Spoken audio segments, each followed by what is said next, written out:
السلام عليكم ورحمة الله تعالى وبركاته.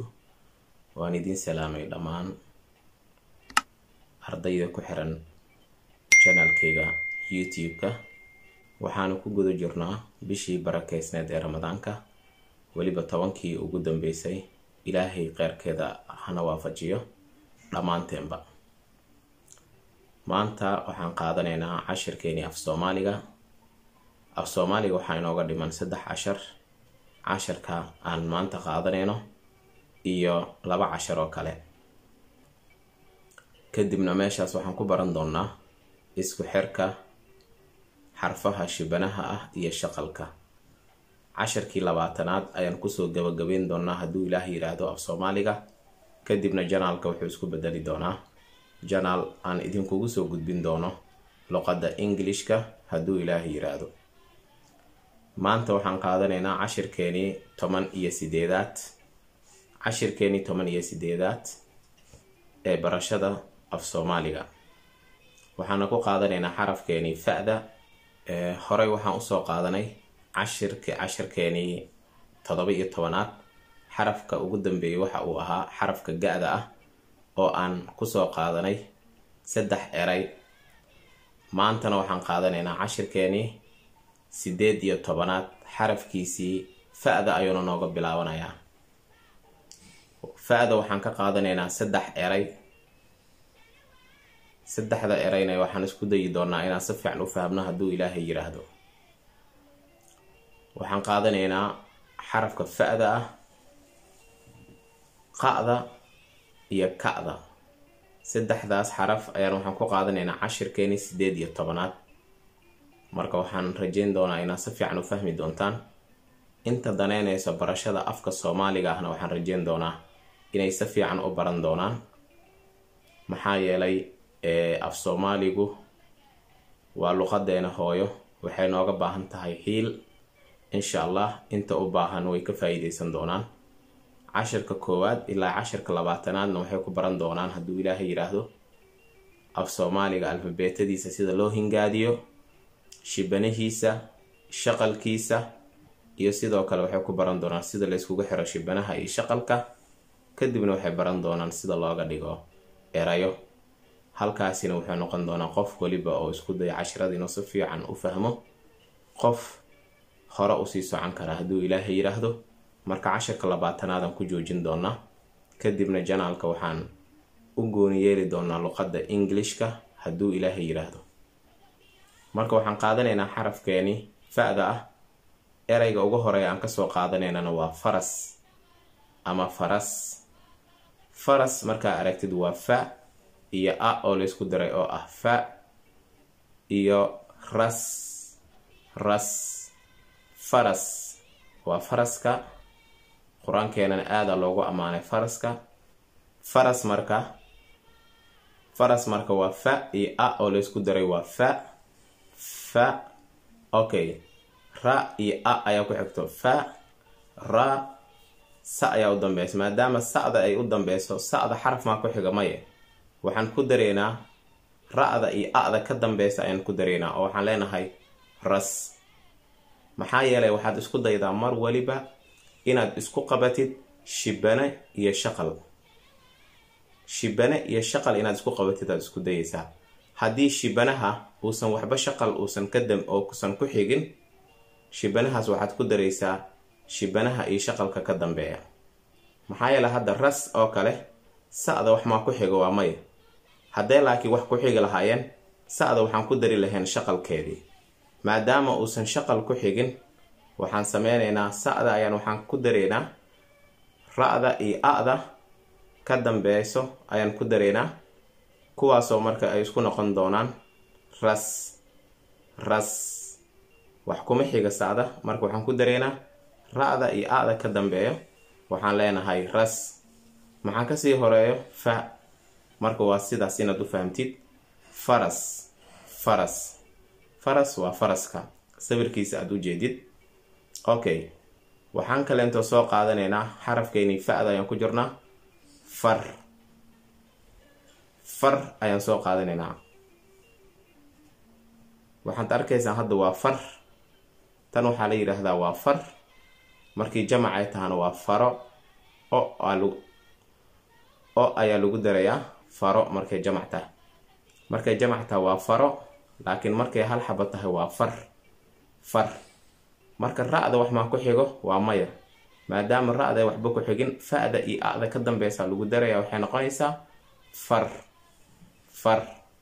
intaas waa isla fahmnaan u maleynayaa. okay, waxaan hadda xarafkeeni fa'da ka soo qaadanay laba eray oo ah faras iyo far. waxaan kaloo ka soo qaadanaynaa xarafkeena ku xigo oo ah fure waa naqaanaa, waa furaha lagu furo qufulada ama sakatuurooyinka lagu furo. marka fure fu waa fa iyo u, fu aa leedahay. ra iyo e-na waxaa leedahay re. maadaama ra'da uu shaqalka ku xigo, shaqalkiisan ku dareyna waxaa leenahay re. isku qabo marka fure sawirkiisana u jeedaan fure. marka xarafkeeni fa'da waxaan ka qaadanay 3 eray oo kala ah faras, far iyo fure. waxaan u maleynayaa xarafkeeni fa'da inaad fahamteen. waxaan hadda qaadanaynaa xarafka ku xiga oo ah qa waxaan ka qaadanaynaa 3 eray. waxaan ka qaadanaynaa 3 eray. erayga ugu horeey waa qoys. markaad dhahdid qoys waa qa iyo 2 o iyo isa. qoys markaad dheereys qoys haddaad dhahdid 1 o ay noqonaya qoys. marka qoys aan leenahay. qoys waa family, waa aabbo, hooyo iyo caruurtiisa oo kale qoys weeyaan, ama aabbo iyo xaaskiisa waa qoys ayaan leenahay. ya-da maxaa ku xigo? sa ayaa ku xigto. maadaama sa ay ku xigto waxaan leenahay sa'da iyo ya-da waan isku dareynaa oo kale aan ugu dhawaaqaynaa qoys. sa'da waa ku aamusay qoys. ya-da waxaan ku dareynaa ayaan ku dareynaa, waxaan leenahay qoy. sa'da wax maan ku xigo waa maya, ya-da le kusii dar, waxaan leenahay qoys ayaan leenahay. okay, waxaan u maleynayaa intaas inaan isla fahamnay. eraygeena ku xiga ayaan qaadanaynaa oo qa'da ah. waxaan ka qaadanaynaa erayga ku xiga oo ah qalin. qa iyo a la isku daro waa qa. na'da wax maa ku xiga waa maya, na'da waxaan ku dareynaa la'da iyo i'da ka dambeysa, waxaan leenahay qalin. lin ayaan leenahay lin. marka qa'da iyo a'da kusii dar qalin. waa naqaanaa, waa qalinka wax lagu qoro.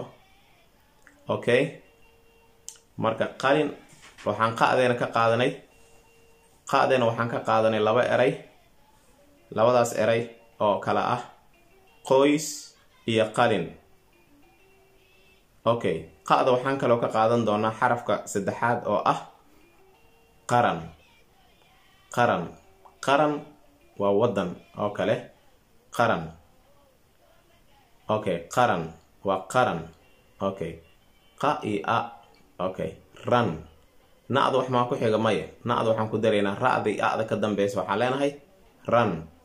qa'da ku dar marka qaran. marka muxuu noqonayaa?